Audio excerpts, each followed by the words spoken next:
Mary Beth Franklin is a contributing editor at Investment News and a nationally recognized expert and author on many retirement security issues. She writes regularly about the latest research and thought leadership on retirement income planning, and also spent years covering Capitol Hill. So she has the perfect combination of expertise for today's event. We're excited to have her wealth of experience with us in leading our first session. The campaign overall is called Funding Our Future, to reflect the fact that when it comes to the retirement security of our society, we're all in this together. But there's unquestionably a personal component to this conversation, which is why we've titled this first session, Funding Your Future, the Building Blocks of Financial Security. So I'm going to invite Mary Beth up here to get us started.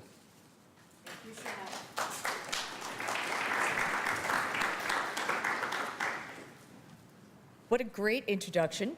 And it says push to talk. I think that's Bill Green. Can you hear me? Thank you, Shai, for the great introduction.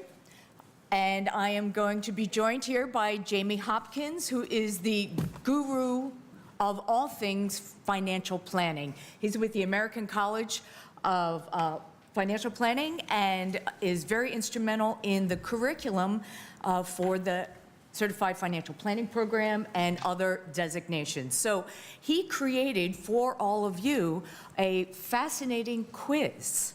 And I'm going to ask Jamie, push hard, I think, because I did the same thing. Do we have a red button here? We're good? That he created a specialized quiz for all of you here, and I think it's a good news, bad news story. Jamie, tell us a little bit about why you created this type of quiz and what were the top line results. Yeah, so thank you everyone for having me here today, and thanks for joining, and hopefully besides just for lunch, that's good start. But yeah, so when we were talking about me coming here and what I should do, a lot of my research, I look at financial literacy, retirement income literacy rates across the country, and I wrote a book on that too, but I thought, well, that's a fun thing. People like taking online quizzes too. They just, find out which Game of Thrones character you are, how much you know about your own financial planning. And so we really did create this, hopefully for the group that's here.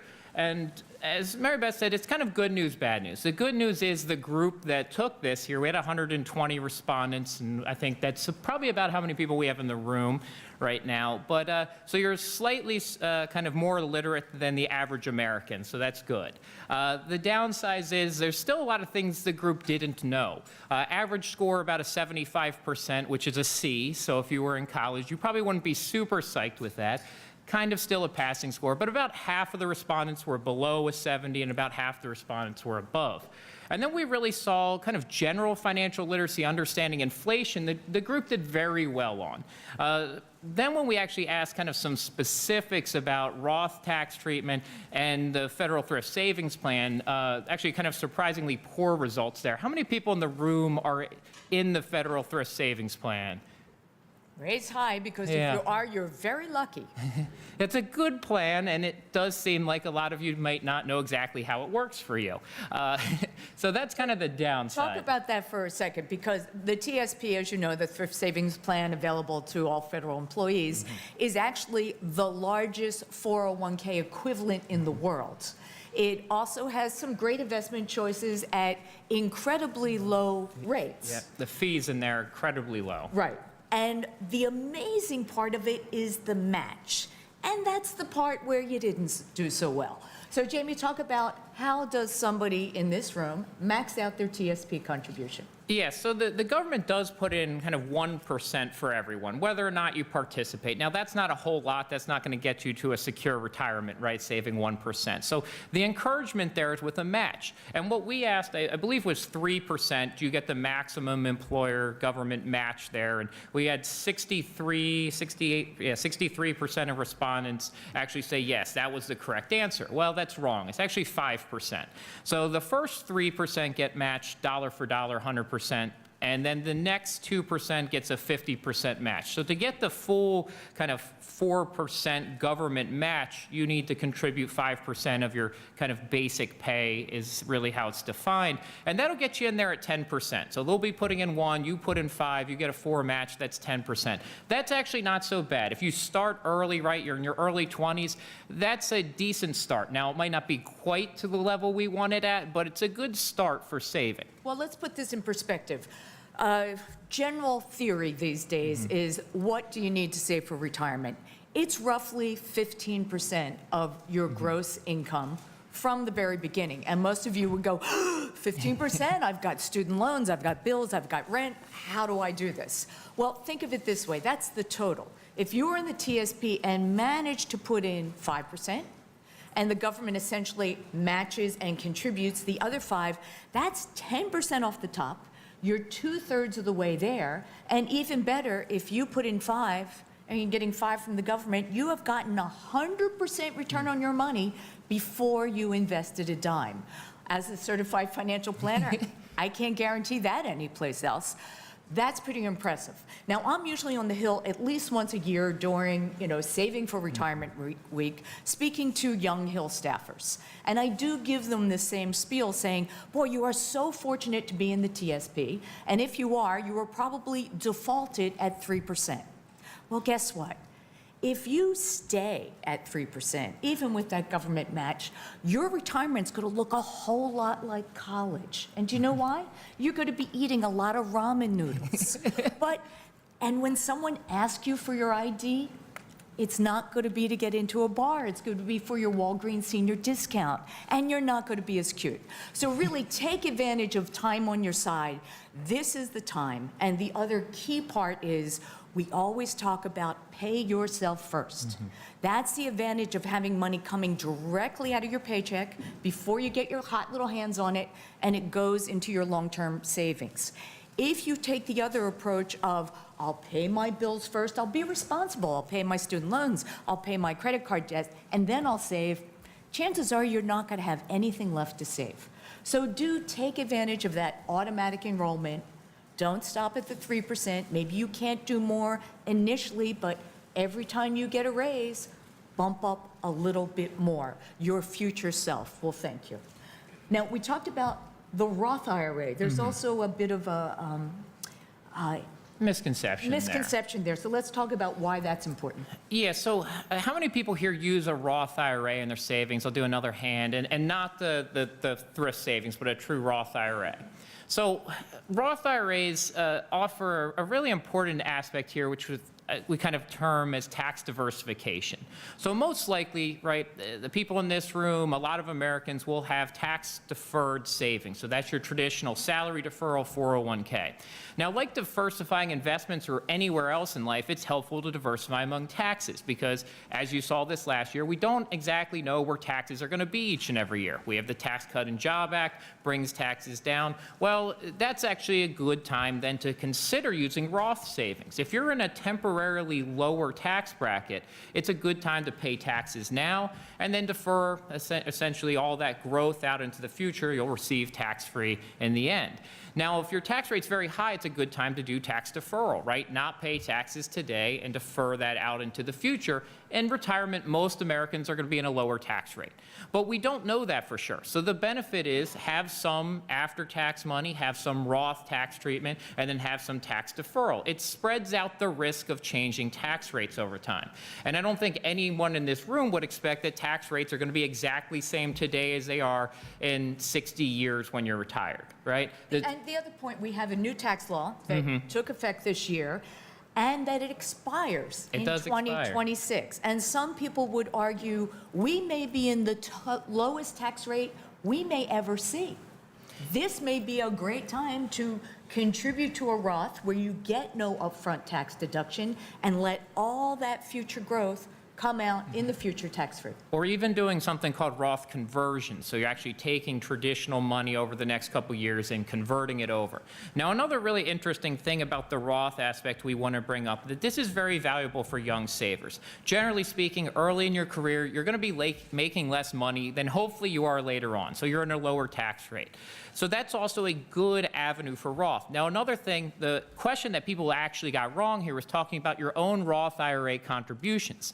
This is actually an encouragement for young savers to put money in and still have access to funds in case something else goes wrong. You can withdraw your own contributions to a Roth IRA really at any time without penalty tax or really negative tax implications.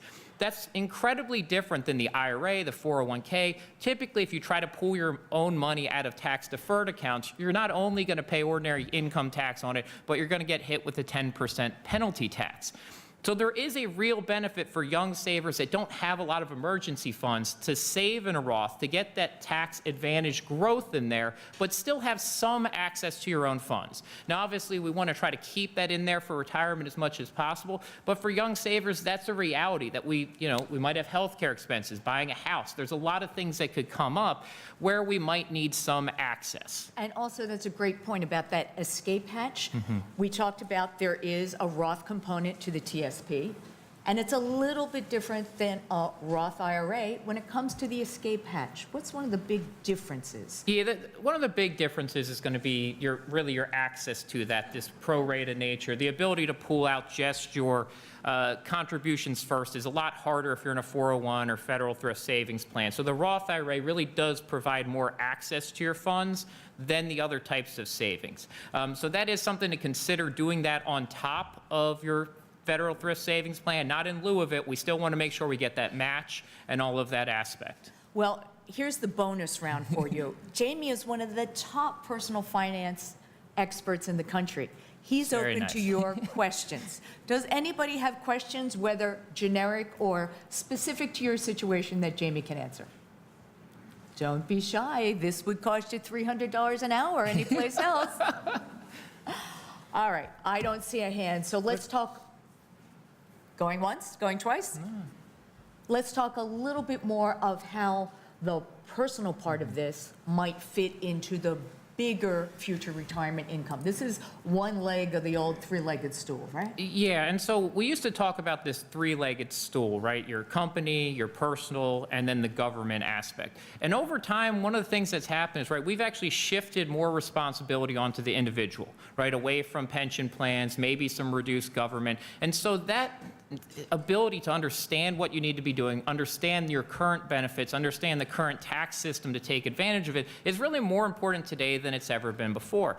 I also think it's worth making note of, since we're here and talking about this, and Social Security is one of the big pieces, and Mary Beth is really one of the leading experts in that area. You know, Social Security has to get reinvigorated for young individuals. It has to happen.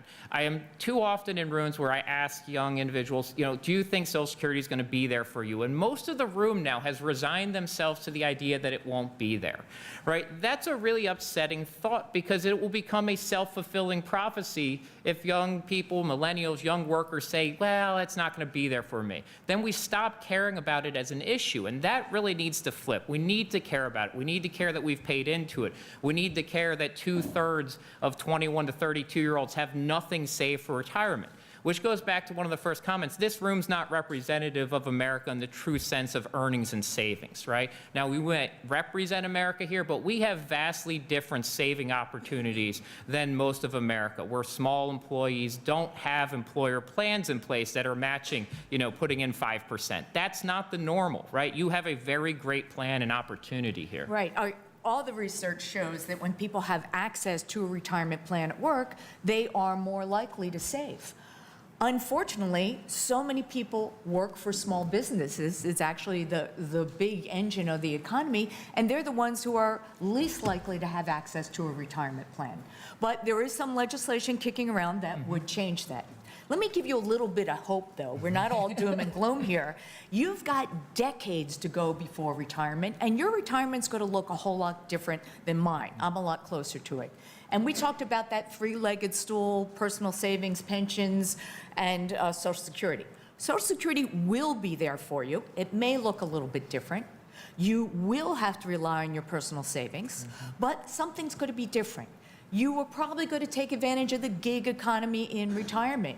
You may be driving for Uber or Lyft at 65, and that's pretty cool. Your wife or husband may want to get you out of the house, and you may want to like the extra money. Guess what? The fastest growing group of Airbnb hosts are single women over the age of 60. They love to entertain, they've got a guest room, they like the extra money. Americans are very good at figuring out solutions.